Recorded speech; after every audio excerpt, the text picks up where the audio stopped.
Good morning बच्चों। आज फिर से हम आपका अर्थशास्त्र में सांख्यिकी लेसन 4 आंकड़ों के प्रस्तुतिकरण का वीडियो 3 लेकर आए हैं। आज हम उसके कल के वीडियो के आगे से पढ़ाने जा रहे हैं। अब आता है घटक दंड आरेख। घटक दंड आरेख चित्र 4.3 या चार्ट, जिसमें उप आरेख भी कहा जाता है, का प्रयोग विभिन्न घटकों, ऐसे तत्वों या भाग जिनसे वस्तु का निर्माण होता है, के आकारों की तुलना करने के लिए तथा इन घटकों तथा इनके अभिन्न अंगों के संबंधों पर प्रकाश डालने के लिए किया जाता है। उदाहरण के लिए विभिन्न उत्पादों की बिक्री से प्राप्त धन, किसी प्ररूपी भारतीय परिवार के व्यय की मदें, जैसे खान पान में कितना खर्च हुआ, किराया, दवा, शिक्षा, बिजली आदि घटक हैं अलग अलग। आय और व्यय के लिए बजट, परिव्यय, जनसंख्या, श्रम शक्ति के घटक आदि। तो घटक दंड आरेखों को सामान्यतः उपयुक्त छायाओं और रंगों से भरा जाता है। तो आपको जो है एक सारणी 4.7 नीचे बनी हुई है। बिहार के एक जिले में 4 से 6 वर्ष की आयु के बच्चों का लिंग के अनुसार विद्यालय में नामांकन है। तो लिंग क्या है? लड़के लड़कियां, और टोटल है उनका नामांकन प्रतिशत क्या है? लड़के 91.5% हैं, लड़कियां 58.6% हैं, और कुल जो है 78 हैं। और गैर नामांकित प्रतिशत है तो उसमें लड़के 8.5 हैं, लड़कियां 41.4% हैं, और कुल प्रतिशत 22 है। तो लड़कों का प्रतिशत जो है वो इसमें नामांकित में 78% नामांकित हैं, और गैर नामांकित जो हैं वो 22% है। यानी टोटल 100% को हमेशा 100 से लिखते हैं। अब दाहिने हाथ की तरफ आप ग्राफ देख लीजिए इनका। तो यहाँ पे हमने छात्र का बनाया। छात्र का कितना है? 91.5। तो एक्स एक्सिस पे हमने 3 लिए हैं, छात्र, छात्राएं और सभी, है ना। तो छात्र में जो है कितने हैं? 91.5 हैं, और नामांकित में और गैर नामांकित में 8.5 हैं।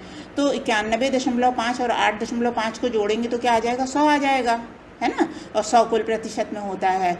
दूसरा छात्राओं में देखिए, लड़कियां नामांकित 58.6 हैं और गैर नामांकित 41.4 है। इन दोनों को जोड़ेंगे तो भी 100 आ जाएगा। और कुल में प्रतिशत 78% नामांकित हैं तो 78 डाला, और गैर नामांकित 22 है, इन दोनों को जोड़ा तो भी 100 आ गया। तो इस तरीके से घटक दंड आरेख में हम इसको प्रस्तुत करते हैं। नेक्स्ट आता है वृत्त आरेख। वृत्त आरेख भी एक घटक आरेख है, पर घटक दंड आरेख के स्थान पे इसमें वृत्त के द्वारा प्रस्तुत किया जाता है, जिसके क्षेत्र को आनुपातिक रूप से उन घटकों में विभाजित किया जाता है जिन्हें ये दर्शाता है। चित्र 4.4 आप देखिए, इससे संबंधित है। इसे वृत्त चार्ट भी कहते हैं। यहाँ पर वृत्त के केंद्र से परिधि की ओर सीधी रेखाओं के द्वारा उतने ही भागों में विभाजित करते हैं जितनी घटकों की संख्या होती है। अब ग्राफ देखिए, तो मुख्य श्रमिक जो हैं वो तिरछी लाइन से हैं, और जालीदार जो हैं वो सीमांत श्रमिक हैं, और सीधी पैरेलल लाइन गैर श्रमिक हैं। इन सबको मिला दिया जाए तो ये आपका जो है पूरा पाई चार्ट वृत्तारेख बन जाता है। तो इसमें जो है 2001 में कार्य की स्थिति के अनुसार विभिन्न श्रेणियों के लिए भारत की जनसंख्या का वृत्त आरेख दिखाया गया है। तो इसमें आप बताइए, जालीदार कितने हैं? 9 करोड़। तो ये किसको बताता है? सीमांत श्रमिक को। और जो तिरछी लाइनें हैं वो मुख्य श्रमिक को बताता है, वो 31 करोड़ है। और उसके अलावा जो पैरेलल लाइन इधर की ओर दिखा रहा है वो 62 करोड़ है। तो इस तरह हम इसको एक वृत्त आरेख के द्वारा प्रस्तुत करते हैं। नेक्स्ट आता है बारंबारता आरेख। बारंबारता आरेख या आवृत्ति आरेख सेम चीज़ है। ये 3 प्रकार की होती है: आयत चित्र, बारंबारता बहुभुज, बारंबारता वक्र। आयत चित्र में श्रृंखला के मदों और उनकी आवृत्तियों को आयत के रूप में प्रदर्शित किया जाता है। इसमें वर्गांतर को OX अक्ष पे और आवृत्ति को OY अक्ष पे करते हैं। जो क्षैतिज एक्सिस है उसको X एक्सिस, जो ऊर्ध्वाधर है उसको Y एक्सिस कहते हैं। आयतों की ऊंचाई आवृत्तियों के अनुपात में रखी जाती हैं। प्रत्येक वर्गांतर की सीमाओं के माप बिंदु पर आवृत्ति की ऊंचाई के बराबर लंबी रेखा खींचकर आयत बना लेते हैं। आयत एक दूसरे से मिले हुए रहते हैं। यदि श्रेणी समावेशी है तो उसे अपवर्जी बना लेते हैं, जैसा कि पिछले लेसन में आपको बताया था। उदाहरण निम्नांकित समंकों को आवृत्ति आयत चित्र के द्वारा प्रदर्शित कीजिए और बहुलक का मूल्य ज्ञात कीजिए। या आपकी पाठ्य पुस्तक का उदाहरण है, इसको आपको हम भेजेंगे PDF में, तो उसको पढ़ लीजिएगा। तो वर्गांतर क्या है, 0 से 10, उसकी आवृत्ति 4 है, 10 से 20 की 8 है, 20 से 30 की 14 है, 30 से 40 की 20 है, 40 से 50 की 30 है, 50 से 60 की 15 है और 60 से 70 की 6 है। तो आवृत्ति में हम देखेंगे 0, 10, 20, 30, 40, 50, 60, 70 तक का हमने बना लिया। अब 0 से 10 4 है, तो 0 से 10 तक हम एक लाइन खींचेंगे और ऊर्ध्वाधर 10 तक मिला देंगे, तो एक छोटा सा आयत बन गया। और 0 से 5 के बीच में देखिए 4 है वहाँ पे, है ना। इसी तरह 10 से 20 में क्या है, 8 है, तो हम 8 तक लाइन ले जाएंगे, फिर पैरेलल लाइन खींच के 20 से ऊर्ध्वाधर लाइन मिला देंगे। तो इस प्रकार आयत चित्र बनता है। नेक्स्ट आता है बारंबारता बहुभुज। सांख्यिकी में किसी प्रकार किसी प्रयोग या अध्ययन में कोई घटना जितनी बार घटित होती है, उस संख्या को उस घटना की बारंबारता कहते हैं। इन बारंबारताओं को प्रायः हिस्टोग्राम के रूप में चित्रित किया जाता है। अब एक जो है इसमें क्वेश्चन था कि बारंबारता बहुभुज या आवृत्ति बहुभुज किसे कहते हैं, तो वो ये है कि आयत चित्र के प्रत्येक आयत के शीर्ष के मध्य बिंदु को सरल रेखा द्वारा मिलाकर आवृत्ति बहुभुज बनाया जाता है।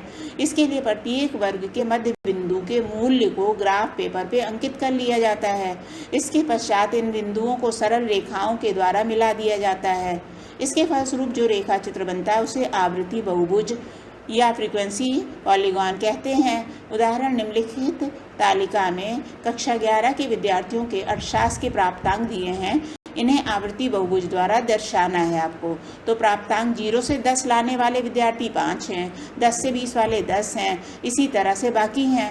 तो हम पहले वाले क्वेश्चन की तरह से जब आयत चित्र बताया था, ऐसे ही एक्स एक्सिस पे 0, 10, 20, 30, 40, 50, 60, 70 डालेंगे और ये वर्ग अंतराल कहलाएगा।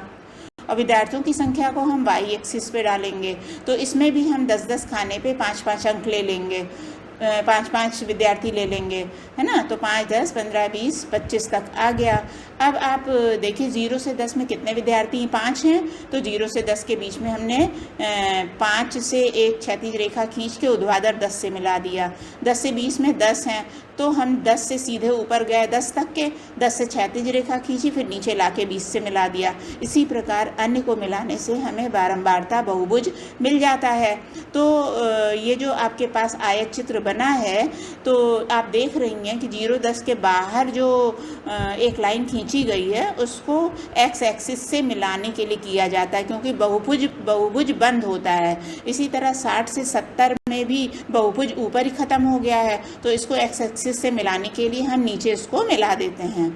तो अब हर आयत में जो मध्य बिंदु होता है, जैसे 5 से हमने शुरू किया और 10 से 20 वाले मध्य बिंदु को मिलाया, फिर 20 से 30 वाले मध्य बिंदु को मिलाया, फिर 30 से 40 वाले मध्य बिंदु को मिलाया, फिर 40 से 50 वाले मध्य बिंदु को मिलाया, फिर 50 से 60 वाले को मिलाया और 60 से 70 वाले को मिलाया। मध्य बिंदुओं को मिलाने से जो आकृति प्राप्त हुई, जो आपको जिगजैग आकृति प्राप्त हो रही, ये बारंबारता बहुभुज है। और हमने कैसे बनाया है, इसको आयत चित्र से बनाया है। और इसका एंड पॉइंट लाने के लिए उसी रेखा को आगे दोनों तरफ एक्स एक्सिस से मिला दिया जाता है। तो बच्चों, इसके साथ ही आपका ये लेसन ख़त्म हुआ। और इससे संबंधित जो भी क्वेश्चन पूछना हो आप हमसे पर्सनल मैसेज से पूछ लीजिएगा। उसके बाद आपको होमवर्क दिए जाएंगे, उसको कर दीजिएगा।